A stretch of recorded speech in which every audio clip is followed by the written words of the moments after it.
Hello everyone! I can hardly believe it's been a year since I made my last video on the Paladin.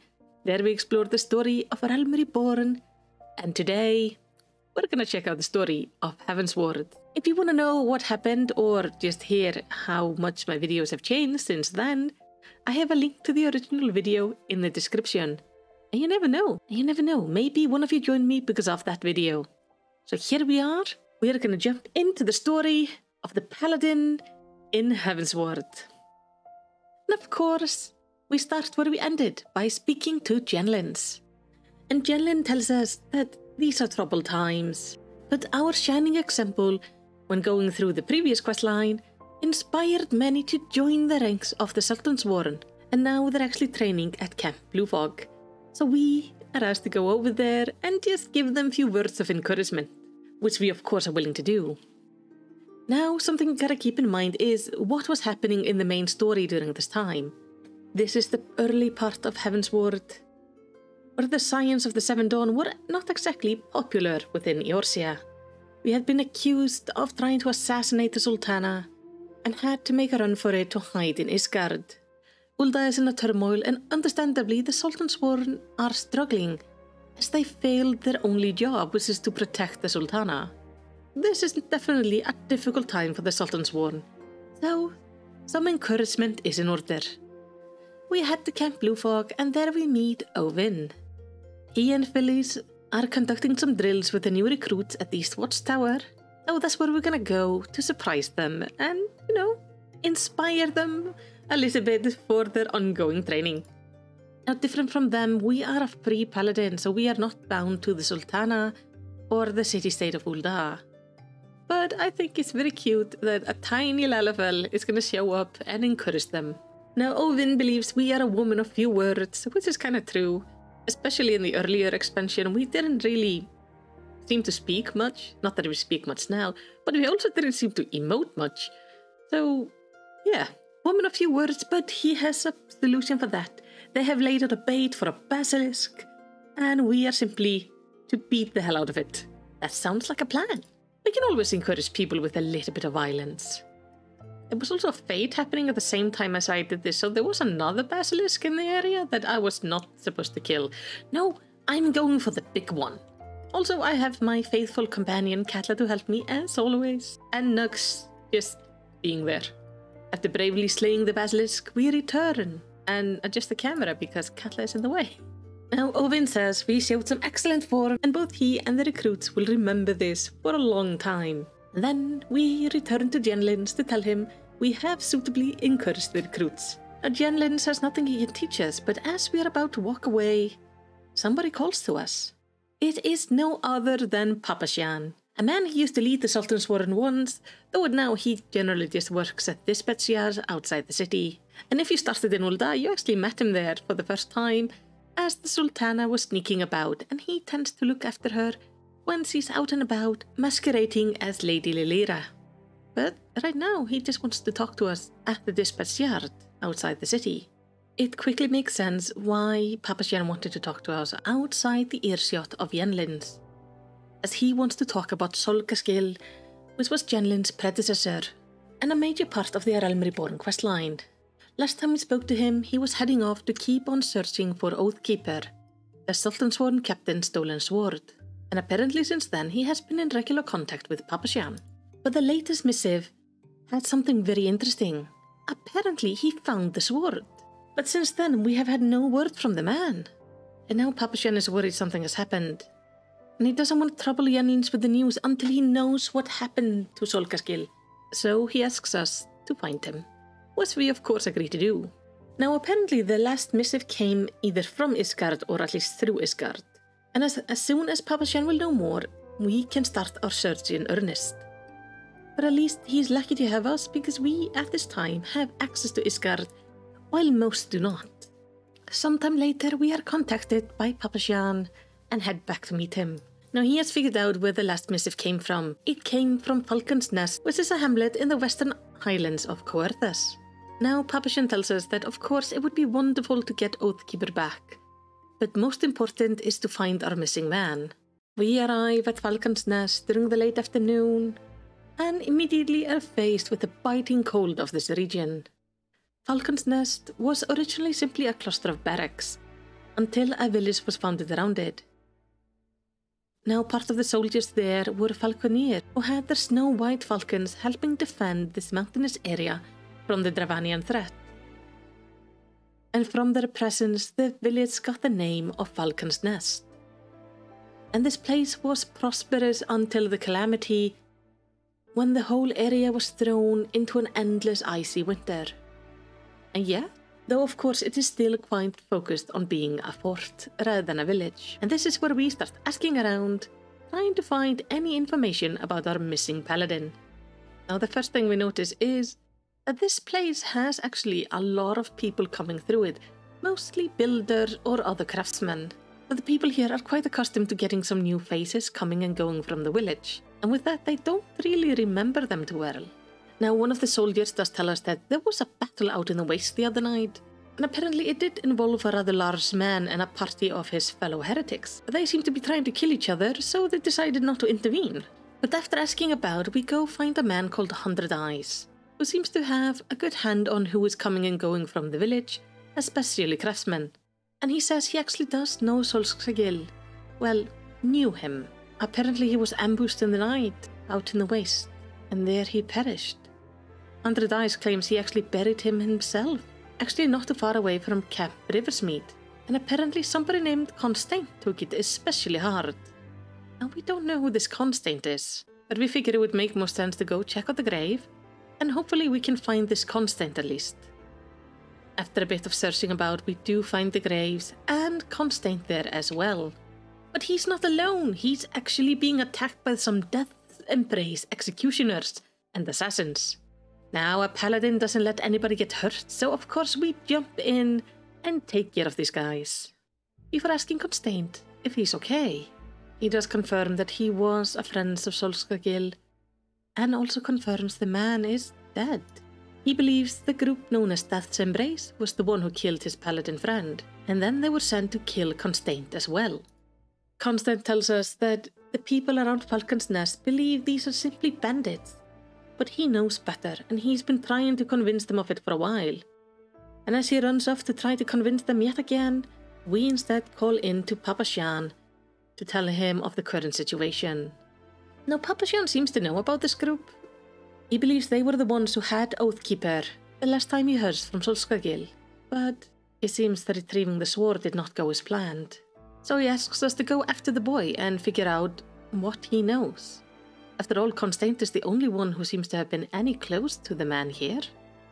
So of course we go do that, heading back to Falcon's Nest to find out where the boy ran to. And thankfully it does not take us long to find Constant again back at Falcon's Nest, safe and sound, so we can ask him some questions. And boy, do I have some questions. Honestly, I have a lot of questions. But first of all, we go and greet him and give him our name and tell him how we also knew Solskjaer. And turns out the man had actually talked about us. And Constant is truly honored to meet us. Oh, he is a sweetie. Now it turns out that Constant got to know Solskjaer through his paladin ways. Once Constant was out, he was attacked by a pack of wolves, and then he was rescued by the Rogetin Paladin. So Constant begged Solskjaer to teach him the ways of the Paladin, so he could save others, just like he had saved him. And he was turned down at least 12 times before finally the older Paladin relented. Though Constant does theorize is simply because he actually has started asking about for Oathkeeper. So with the boy being determined to get himself in danger, some training was in order. But in the end, Solskjaer clearly did not think him ready to help him reclaim the sword, as he snuck off in the middle of the night to go challenge the Death Embrace without him. And Constant feels he should have been there, that he could have helped, though we know better.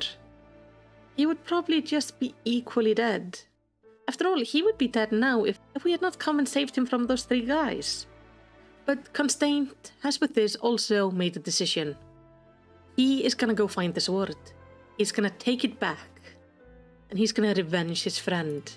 He has a soul crystal, and while Solskjaer told him he wasn't ready to wield it, well, Constant believes he doesn't have a choice anymore. But he needs a trainer, and he knows we want to find the sword, so he makes a deal with us. He helps us, and we help him. And well, we don't want the boy to go to his death, so of course, we will train him, taking on the role of the trainer this time, instead of the trainee. First step first, Constantine is gonna go find some new information, so we at least know where we're gonna look, so we can try to find Solkagil's murderers and bring them to justice. So we give him some time to do that. And sometime later, specifically at level 54, we go and meet him again. And apparently he has made an exciting new discovery. Constantine tells us that when he went through Solkagil's belongings, he found his journal. And while flipping through it, he found a map of the Gorgang holding and a specific spot marked on the map. So he decides we shall sally forth and actually go find out whatever is there. And preferably we should come because he is not prepared for any of this. He doesn't word it like that, he says that we are more better prepared, but he is not wearing anything that's going to defend him out there, so we should definitely follow. Now we must go down by the river near Gorgagna Mills, though the two mills are actually quite interesting. You see, Sir Gorgagn was a proud knight and bannerman of House Durindare, until a fateful day when the heir of the house vanished from sight while under his care, never to be seen again. Devastated by the loss of the boy and his own failing, he put aside his blade and built this farm, where he quietly lived out the rest of his days. And once this must have been a lovely place next to the river, while now it seems more to be of a frozen wasteland and potentially abandoned. And this is in fact a place we will visit in the MSQ. But now for us, we go down by the river. I mean, that is if you can call this a river. It's more just ice by now. We do meet up with Constantine, who is not in as bad shape as I thought he would be. You see, he has decided to arm himself and managed to take Solkagil's solerets and resize them. That's everything he's managed to resize so far from the armor, so he is safe from attacks up to thighs. Everything else is bad. But I mean, he has managed to get himself an excellent Lalafell protection. I think he just did this so I couldn't kick his shins for being stupid. But with him at least a little bit better equipped, we head around looking for something. And there we find a gallant coronet. The same type I am wearing myself, except a noticeably bigger one. One that would fit on the head of a Rogadin. As we move on, we also find a frozen trail of blood. We bring the coronet back to Constantine, who confirms this is definitely Solkagil's. So he did come through here. So the blood is most likely his as well. So we decide to follow the trail and see if it can't lead us to our friend, or at least the people who hurt him. So from one area of blood to the next we travel, Constantine generally going ahead of us until we find him being attacked. Because of course he is. And again by the Death Embrace people. As we help him up and ask him if he's okay, he says that this must have been a camp of these guys. But as he's getting up, he notices something to the west, a movement, and he takes running after it, not wanting anyone to escape. So of course we give chase, knowing that this guy is gonna run into death if we let him go alone. Because these guys for sure are not a knee-high threat. When we reach Constantine's side, we find more Death Embrace people. We also learn that Constantine has actually put the coronet on his head. He holds a little speech about how they're gonna pay for the crimes, and then we assist him in taking them down. I'm mostly impressed that he managed to make the coronet fit on his head. And it turns out Constantine might not be the greatest fighter, but he's not terrible. There is a guy who keeps on summoning in these unholy grimoires, which summon in Void Sand, so I have to deal with those, while Constantine tries to deal with just that guy. And gosh, he could really do with doing just a little bit more damage so the guy would die faster. It kinda ends up as a fight where I'm running between books, Void Sand, and a mage, trying to get everything down as fast as I can so we don't get stuck here forever. And it's quite clear after the fight that poor Constantine thought we were gonna lose because he goes, "Did we win? I mean, by the Fury, we won!" But I believe he did really good. We do end up going back to Falcon's Nest for some good rest, and while these villains did not have Oathkeeper, I believe we still did some good this day. With these people gone, they can't hurt anybody else. And Constantine is quite proud of himself, which is good. He might actually grow to be a pretty good paladin. We take some time back at Falcon's Nest, and we learn a little bit more about Constantine's past. He lost his mother in a caravan attack many years ago, and at the time he never knew who to blame. It wasn't until he learned about the Death's Embrace from Solskagil that he knew who had done it. And Constantine believes that no matter if these men have the Oathkeeper or not, they need to be dealt with because everybody deserves to be protected, no matter how rich or poor you are. I would say this man has the true soul of a paladin. We give him some time to work on the case while we go back to some main quest and return back at 56. And as we show up, he actually has some really interesting news. You see, Constantine has a friend in Tailfeather called Grimwand, and apparently he has a penned missive from Solskagil himself meant for Constantine. So him and us must travel to Tailfeather to get that particular message. We can find Tailfeather up in the Dravanian Forelands. There, a group of hunters actually founded a small frontier village where they could rest while working on snaring the wild chocobos of the area. And here we find both Grimold and Constantine. Now, everything about this little missive is actually quite strange, because most missives around Eorzea are sent with Mughals. They handle all mail delivery. This letter was actually sent along with the provisions coming up to the village. And it's actually pure luck that we managed to get the letter at all, as bandits have been raiding the caravans coming up to Tailfeather for the past few weeks. If the bandits hadn't moved on, the shipment would never have made it, and well with it, the letter. Constantine takes the letter and reads it, and it says, "I left you a gift near the 100 Throws. Take it, and become the man you were destined to be." And we don't know what this gift is, but everybody agrees that it would be a good idea to go find it. The 100 Throws is actually an old ruin that has been pretty much swallowed up by the river. Below it, where we're going, is actually a small lake made from the rivers flowing through the ruin. And fun fact, this is actually an excellent fishing place if you're into that. But we're not here to fish, we're here to meet with Constantine and find this hidden gift. Now, interestingly, he doesn't really do much of the searching, it's more we that do the searching. I feel considering it's his gift, he should really look for it. But as we look around, we do find the mysterious box. And in the box is a paladin soul and a pair of gallant causes. Now, Constantine says he kind of feels like he's being led by the nose, and he's not the only one. This feels kind of convenient. Did the friend know he was gonna die? It feels like he's setting up a strange scavenger hunt. It's the same with the crown if you think about it. The exact spot we would find the crown was marked on the map. And now with the letter and finding this hidden box, it feels even more so. Being unsure how to deal with this, Constantine decides to go talk to the only man who might have some answers, even though he's dead. We find Constantine back at the grave, where he seems to be talking with it. I'm not sure he's aware we're here, as he tells the grave that he never understood why he was accepted as a pupil. He doesn't know what Solskagil saw in him, or what he's meant to do now that he's gone. And as we stand there, we learn we're actually not alone. Jenlins is here, as Papashan has finally told him the truth, and he came to confirm it. And as we stand there, our soul decides to shimmer. And not just our soul, but Jenlin's as well. And as they start glowing in unison, the light from Jenlin's soul goes to ours. And as it does, unbeknown to us, Erogadin watches from above. I think somebody might not be as dead as they would like to claim to be.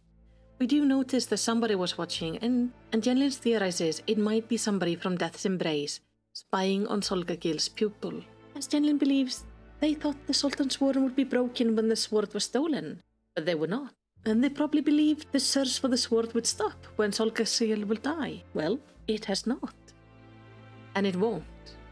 We are going to find Oathkeeper, and we're going to bring it back. Now, Jenlins wants to go back to Ul'dah and try to figure out why our soulstones were acting like this, while we are to stay here and assist the boy with further training. Now, amusingly enough, we actually leave Constantine here for about 2 levels and return at level 58 to continue with our journey. as we talk to Constraint, he tells us that we've been going about this whole finding the sword business wrong. We've been trying to retrace Solkagil's steps, when technically we just know where the sword is. We know the Death Embrace has it, so why are we trying to retrace the steps of Solkagil when we could just simply go after them and get the sword? So that is our plan, but first Constraint does need to go talk to 100 Eyes. There is something that's bothering him that apparently 100 Eyes could answer. So of course we follow, wanting to know what this mysterious thing he wants to talk about is. Now Constraint has gone to 100 Eyes to talk to him, to ask him about how exactly Solkagil died. And 100 Eyes gets all huffy, says the man was murdered and he buried him, and that's all about it. And of course, Constraint understands this is an insensitive question, so he lets the man go off to his work, and 100 Eyes heads off to somewhere. The reason Constraint is asking is the other day, when we stood at the grave, he for a split second thought he saw Solkagil up there, up on the cliff, watching us. So Constraint decides to just get to work. We go speak to Emericel to see if they know anything about the whereabouts of Death Embrace. But it turns out nobody has seen neither hide or hair of the group for a while. So instead we ask him if we've seen anybody from Ul'dah. And immediately Emericel tells us that he can just never understand these southerners. They are so quick to do just weird things. Like apparently recently, a group of them tried to sneak onto an airship which regularly travels to Camp Cloudtop. They then tried to seize the airship, even though the airship is not fit to travel at the moment. And when they were driven off, they just ran off cursing up a storm. But Constraint wonder maybe we might find something up in Camp Cloudtop, and I for one would just be happy to get out of the snow, so up to the Sea of Clouds we go. We arrive at Camp Cloudtop, which is a small outpost manned by the Rose Knights of House Halenhart. They stand watch against the Dravanian incursion from atop the floating isles of the sky. And this is also the home of the Protector, which is the airship the Uldans were apparently messing with.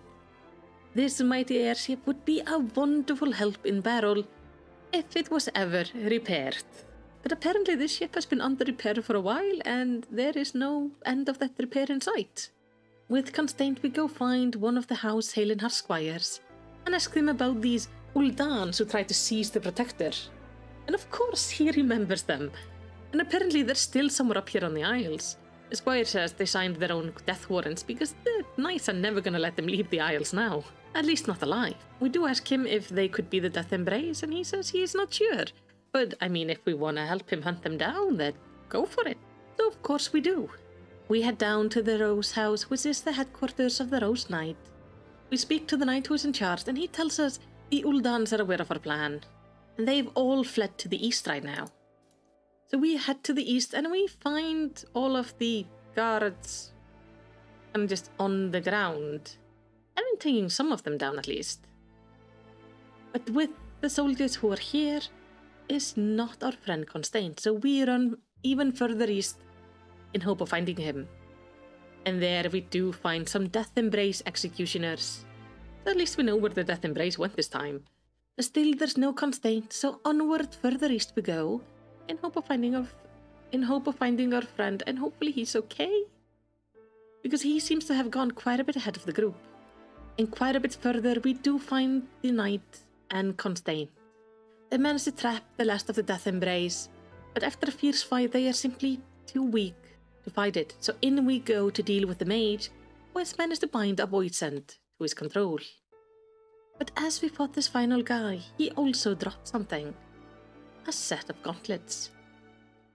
We bring them to Constraint, who is just as surprised as us, and he voices the important question: why would the Death Embrace guy be carrying these? The guy we fought was a mage. There's no reason for him to be carrying Paladin arms to begin with. Constraint is starting to theorize that maybe Solkagil planned this somehow. And still it just feels too elaborate, too impossible to be planned. And yet it's too coincidental to not be planned. So with that thought he decides we should head back to Falcon's Nest. And I'm honestly kind of amused that now, with the gloves, Constantine technically has all of the pieces except the chess piece, matching our story in A Realm Reborn, where we also gathered up all the pieces except the chess piece, which we didn't get till the very end. Constantine tells us that before they cornered the captain, they actually came across the Death Embrace camp. It was clear the group had fallen on really hard time, which is why they had turned back to banditry. But that doesn't make sense. I mean, if they had the Oathkeeper, would they not just sell it? Someone would be willing to pay for it, and they could get a lot of money for it. Leaving the question if Solcasil actually managed to reclaim the sword, or if Death Embrace ever had it at all. And Constantine is also confused with the armor pieces. Like, why is he finding Solcasil's armor all over the place? Except, it's not his armor at all. The arms fit perfectly. Meaning, this armor we are gathering must have been meant for Constantine to begin with. But why does the Death Embrace have it? Well, we don't have an answer right now, so we decide to continue on with our main story, while Constantine keeps on his research here, keeping an eye for the Death Embrace, so we can finish what we started. And it's at level 60 that we meet Constantine yet again, where he's looking like he suffered a tremendous shock. He tells us that 100 Eyes has been gravely wounded. He was attacked by wolves, and while he fought off the best he could, he was severely injured by the time the sentries came over to help him. Now Constantine went to meet him, but apparently 100 Eyes asked for us. So of course we had over to talk to him. And I mean, I can sometimes be a bit of an uncaring person, but could we not get the poor man at least inside? Feels kinda cruel to make him just lay out here in the cold. It seems 100 Eyes is not gonna make it, so he tells us that he has this final account to settle. We are to go to Solcagil's grave, dig it up, and give the boy what's in it. Now, Solcagil better not be dead, because there is no way I'm going to dig up the rotting corpse of a Rogidin and bring it to the boy. And then he talks about how this act may maybe help him redeem for some of the things they've done. I'm not quite sure what he means by that. Except, of course, if he has helped in lying about Solcagil being dead, which would be a really cruel thing to do. And I know then this is meant to be like a really good life lesson and everything, but that seems cold to me. But we fly over back to the grave on our own to dig it up, which is no easy feat because this is a cold place, so the ground is frozen. This is all a pain in the ass. But after quite a bit of digging, we don't find a coffin. No, instead we find a small chest containing a gallant surcoat. And as we're doing that, Constantine comes over yelling at us about desecrating the grave. I mean, he's understandably upset, but we show him what we found, telling him that 100 Eyes lied to us. There's nobody there at all. Constantine is understandably furious. He wants answer, and he knows now the Solcagil is not dead, and he wants answer for both him and 100 Eyes. And you know what? I'm with him on this. We deserve some proper answers. So together, quite angrily, we head back to Falcon's Nest. When we arrive, Papashan is there, and 100 Eyes is dead. That's unfortunate. Papashan tells Constantine that they have to have a talk. So Constantine is to meet him up at Landsgate. An understandably distraught Constantine goes after him. We meet up at Landsgate where Papashan says his comrade wishes to explain himself. And he better fucking explain himself, because Solcagil just comes walking over. Now Constantine is understandably furious, asking if this was some sort of a game to him.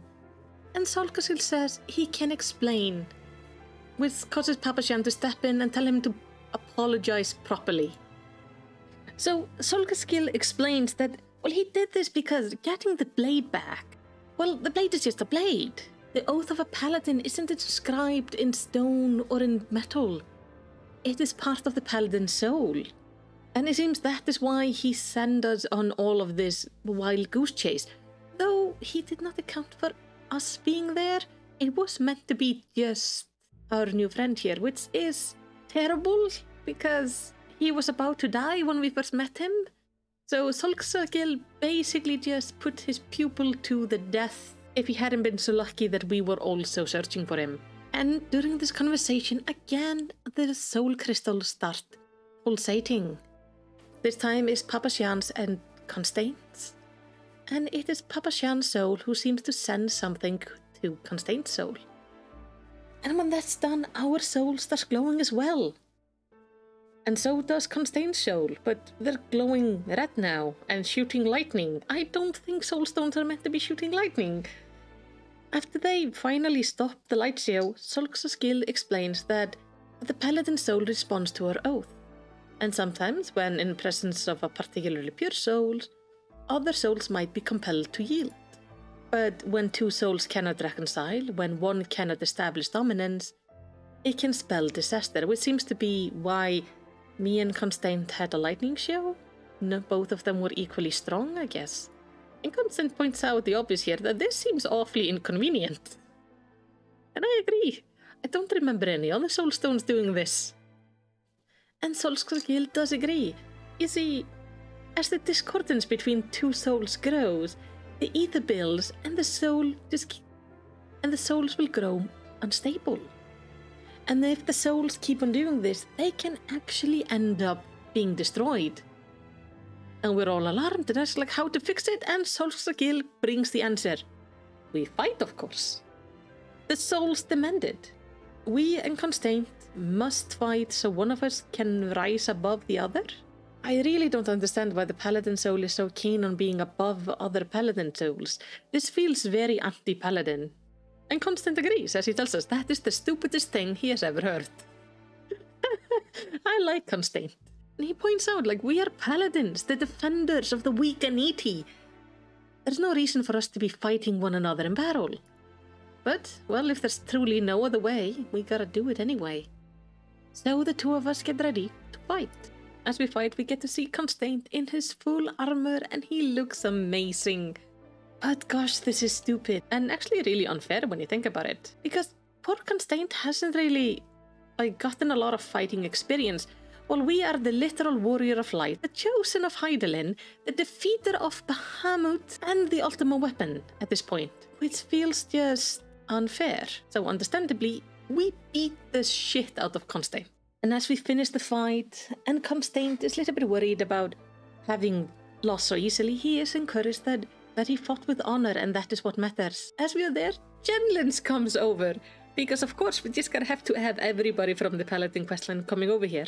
And as he comes over, he demands that Solskjaer Guild tells the truth. The whole truth this time. So he tells us the soul he made us find, the one he has technically given to Constant, is the soul that once belonged to the first captain of the Sultan's Warren. The first Paladin to wield the Oathkeeper. It is his old soul. And the soul and the sword would shine together.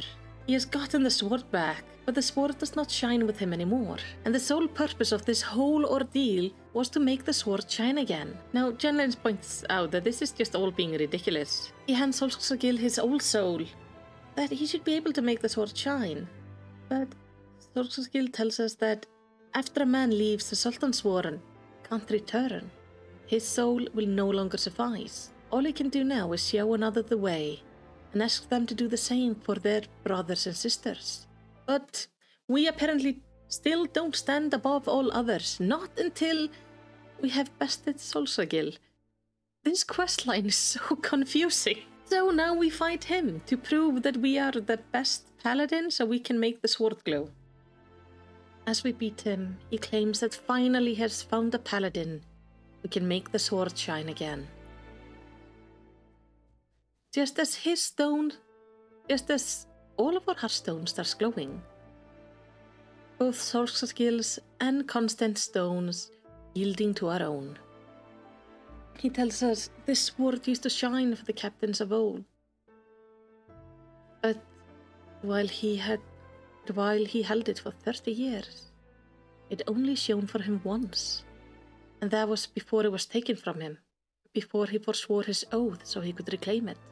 He believes it will never shine for him again, but we have managed to stay true to our oath through everything we've gone through. So we take the we take this gigantic sword, which is way too big for a Lalafell. The sword does shine. We then hand it over to Jenlins because, well, what am I supposed to do with this sword? I'm not captain of the Sultan's Warren. And while it does stop glowing in his hand, I don't see why I should have this. And then Solskjaer tells us that we were always his first choice for the sword. Constantine can't really do anything but shake his head and be grateful that he found at least a proper trainer in us. I agree. Solgasil is actually a really bad trainer. This whole thing has felt kinda mean. And I understand why Constantine decides he's not gonna join the Sultan's Warden at all. He's gonna become a free paladin like us. And I mean, I get it. They have led him around by the nose this whole time. He cared for somebody and they pretended to die so they could send him on a scavenger hunt for an armor, all with the simple goal of making a sword shine. This questline just feels really mean. Paladins are just really mean in Final Fantasy XIV. Well, Solgasil is at least. Genlin thanks us for helping find the blade at least. And while the sword might not shine for him like it does for us, it might one day. But even if it won't, he won't lose heart, because a paladin's virtue is not in the radiance of his blade, but in the righteousness of his actions. That is, the actions we choose every day that make us good people, not our blade. And then he offers Solgasil to join the Sultan's Warden again, which I think is a terrible idea, because we have seen what actions Solgasil has decided to take, and those were not good actions. Those were not good for anything. This man is cruel. And he does agree to come back as a friend and an ally, but not as a brother, which I think is good. He does not deserve to join the Sultan's Warden again, not after this absolute shenanigans we've gone through. Solgasil does thank us for everything we did and says it's strange that they would have to turn to a free paladin instead of one of their own to find the right path. But I mean, honestly, you guys are assholes. I don't want to be associated with you. Let me just take Constantine with me and we'll go make our own order right now. You can keep the stupid glowing sword. I don't want it. And so ends our story. Solgasil and Genlin are going to Uldafa now, though Solgasil promises to come back to Falcon's Nest later on. After all, apparently he made some promises to 100 Eyes, the friend who is now dead because of this whole thing. But we decide to go back to Falcon's Nest with Constantine, at least to say goodbye before we go on to further adventures. At Falcon's Nest, we say our goodbyes, and that's the end of our questline. For finishing the questline, we do get a new armor which matches the one we saw Solgasil wearing at the end of the quest. And then we're done with the questline. I think this wasn't really a good questline. I had forgotten actually how weird it was. It felt out of character for a paladin. It never felt like we were actually succeeding at anything or managing to grow ourselves or help anyone. It just felt like we were being played for a fool the entire questline. So it's far from my favorite. What did you think about the Paladin questline? If you do like Final Fantasy XIV lore, then I release lore videos every Saturday. So make sure to subscribe and do all the good YouTube stuff, both to help the algorithm show my videos to more people, but also so you get notified when new videos come out. I do have a Discord which you can find down in the description, where you can get reminders about new videos and streams that I'm doing on Twitch. You can also post some new video ideas down there, or just talk to us about Final Fantasy XIV. So if you're interested in that, I would love to have you there. But for now, whatever you end up doing, I hope you have a lovely day.